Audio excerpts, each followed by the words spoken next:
when I was in high school, um, I started thinking about I only want to go to film school. There's no other way I go to college, and I need to do something to get into film school because USC is like impossible to get into.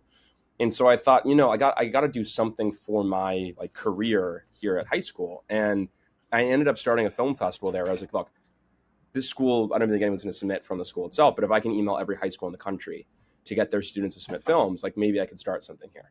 And pretty quickly, the school was like, well, we don't really have resources for this, whatever.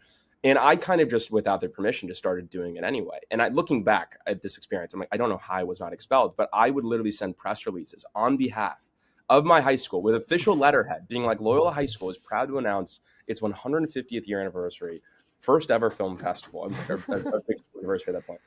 And I ended up getting Mike DeLuca as a guest speaker. I ended up getting like SAG and Sony and LACMA and Final Draft to like donate things for prizes. And we got a story in the New York Times that was talking about this film festival. And in my mind, I was like, I am never going to be written about for anything else again. This is my one chance to get someone to know who I am. And so I told the reporter, I was like, is there any way you can tell people that I'm looking for a summer internship? And that ended up being like the last line of the article. And the next day, I think the only reason I didn't get expelled is because the school got like 50 phone calls from production companies being like, hey, we'd love to offer Adam an internship at our production company. And that summer, I had my first official job in Hollywood, which was working for David Permit.